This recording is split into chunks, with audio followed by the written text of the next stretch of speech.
não tem para onde fugir. Alexandre de Moraes é hoje um pária no sistema financeiro internacional e um cliente radioativo para qualquer empresa com relação com os Estados Unidos que decida atendê-lo. Isso vale para banco, isso vale para companhia aérea, isso vale para corretora, operadora de cartão de crédito, empresa hoteleira. A questão é a seguinte: por enquanto, ele só tem ele sancionado com essa pena de morte financeira, mas tudo pode mudar com uma única palavra de Donald Trump. Está no ar o Boletim Coppola News, o canal de cortes mais visto do YouTube. Eu sou Márcio Andrade e no vídeo de hoje você vai ver que a Lei Magnitsky, sanções, tarifaço e também cancelamento de vistos, tudo isso pode acontecer com autoridades autoritárias aqui no Brasil. Algumas coisas já aconteceram, mas tem muito mais coisas por vir. Portanto, se inscreva no canal, deixa o seu comentário e deixa também o seu like. Se liga aí. O que nós temos aqui, então, é um impasse. Um impasse. Por quê? Diante dessa decisão do ministro, por um lado, ele está dizendo que a Lei Magnitsky não pode ser aplicada no Brasil sem autorização do Supremo Tribunal Federal. E ele confirma hoje isso nesse novo despacho. Do outro lado, nós temos, como lemos agora do governo dos Estados Unidos, dizendo que nenhum tribunal estrangeiro pode anular as sanções impostas pelos Estados Unidos, nem tampouco proteger alguém que a tenha descumprido. Se você acompanha o Paulo Figueiredo Show, ou pelo menos me segue no X, você vai lembrar que eu havia previsto. O pai Paulinho tinha previsto, aliás, acho que é pecado falar pai Paulinho, né? Porque é uma coisa meio de macumba também. Mas sei lá, o profeta é melhor. E o profeta Paulinho tinha previsto exatamente esse cenário de impasse em que os bancos devem escolher entre cumprir a legislação americana, o que já é uma obrigação deles, já que eles também operam nos Estados Unidos, ou cumprir as decisões ilegais do Supremo Tribunal Federal. E no esquema que eu previ, nós já passamos pelos passos 1, 2 e 3, que são basicamente a sanção do Alexandre, a designação do nome dele na lista das sanções ou FAQ e a reação do Supremo, para tentar blindá-lo. Isso foi um post, se eu não me engano, que eu fiz em 28 de junho. O Alexandre só foi sancionado 2 dias depois. Eu falei que o Alexandre ia ser sancionado, que ele seria incluído na lista do STN, que os bancos teriam que gradativamente cortar os laços com ele e que o Supremo reagiria impedindo que essa lei fosse cumprida no Brasil. E agora a gente está naquele esquema das coisas, nos passos 4 e 5, em que os bancos brasileiros se veem diante desse dilema: obedecer ao STF e violar a lei americana ou cumprir as sanções internacionais e enfrentar a retaliação do judiciário brasileiro. E ontem eu tive uma discussão com vários amigos que disseram, não, e hoje mesmo parece que o pessoal do governo dizendo, não, a decisão é inócua, não tem efeito, não sei o quê. Não, a decisão é tudo menos inócua. Quem entendeu que a decisão é inócua não entendeu o que está acontecendo. Essa decisão, ela é bombástica e maravilhosa para a gente, tá? Mas bombástica. Porque antes os bancos cumpririam a lei, isolariam o Alexandre e o problema estaria circunscrito ao Alexandre. Agora, supondo que os bancos brasileiros optem por obedecer ao STF e mantenham conta, cartão e serviço bancário do Alexandre, o passo 5 do meu planejamento lá atrás é que o Departamento do Tesouro dos Estados Unidos começa a monitorar e documentar esse descumprimento. É o passo no qual eu posso assegurar a vocês que nós já estamos. E agora o que a gente pode esperar para os próximos tempos? Bom, podemos imaginar que o Tesouro Americano, por meio do OFAC, vai emitir alertas formais às instituições brasileiras envolvidas. Elas vão ser ainda avisadas que, se continuarem facilitando quaisquer transações ou mantiverem contas para alguém na SN List, vão sofrer sanções secundárias. Ah, mas os bancos podem entrar com ações na justiça americana. Sim, eles podem. Só que a justiça americana certamente dará derrota a eles, porque todo o sistema de sanções americanas passa por essa mesma legislação. Se os bancos ignorarem esses alertas, o próximo passo é a aplicação de penalidades. E a gente não está falando mais de advertência.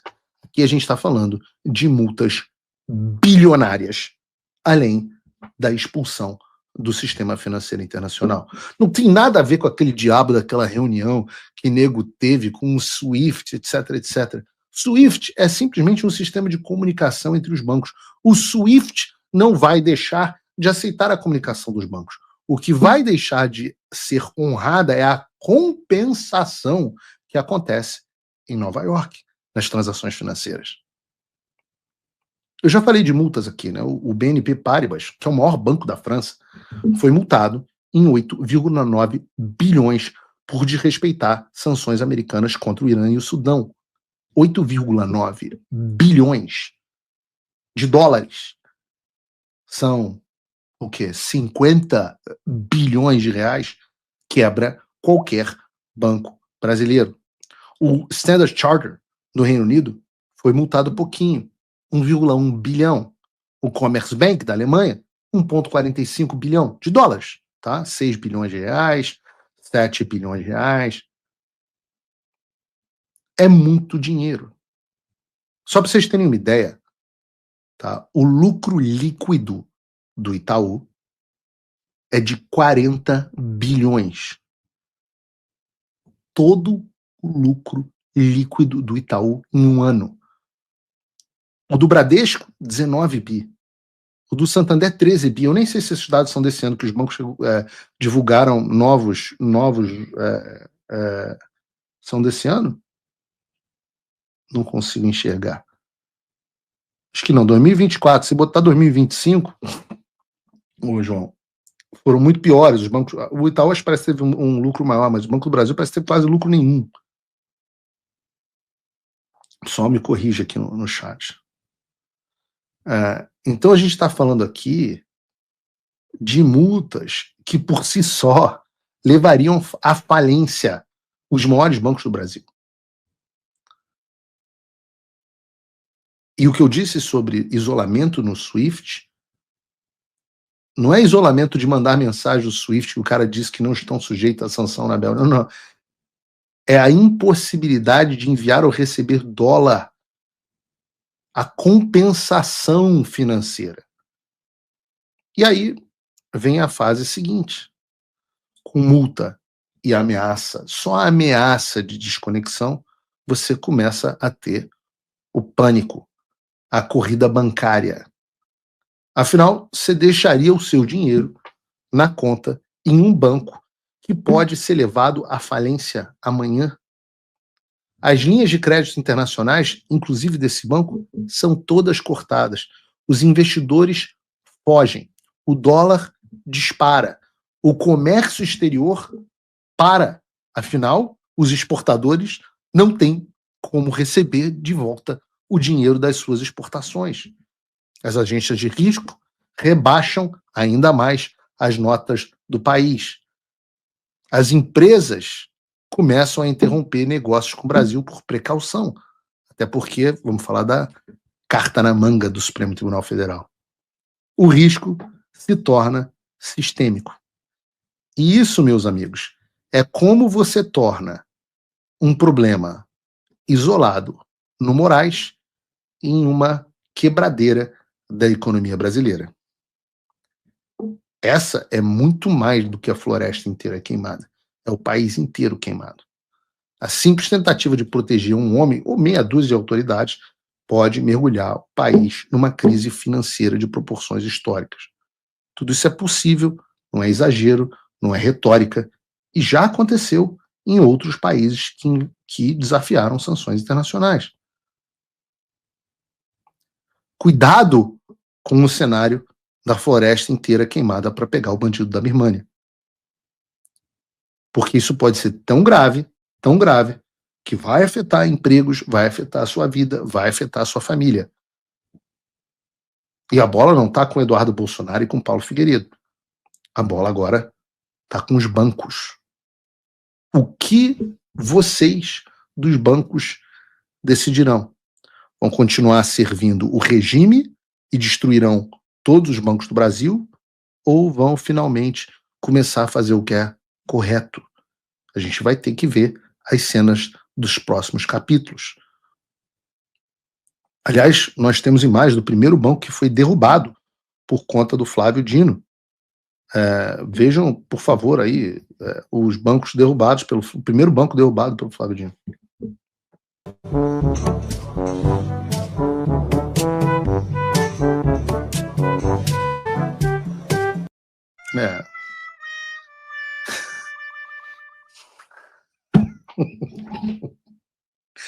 Mas aí, meu amigo, um banco desse, porra, né? Para tudo tem limite. Para tudo tem limite, meu amigo.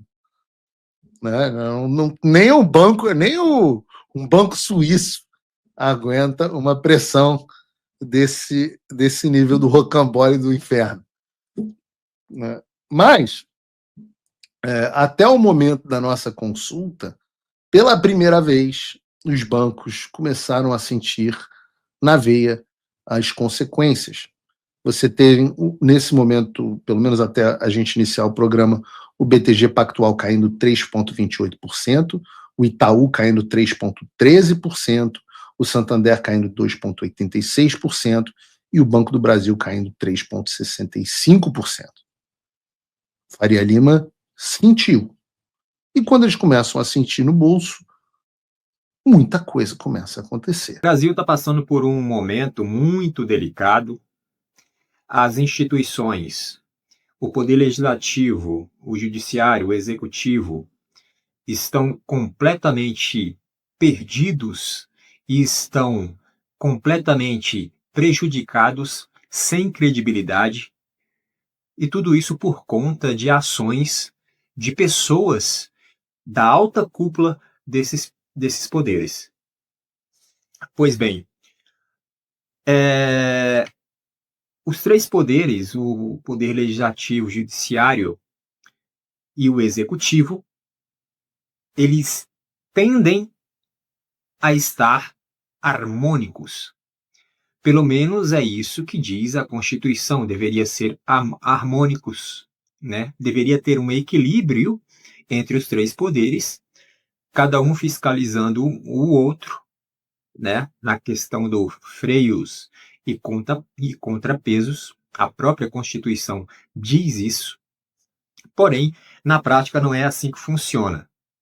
O que a gente vê hoje no Brasil é justamente um poder sobressaindo sobre o outro. Então, o que acontece? Isso necessariamente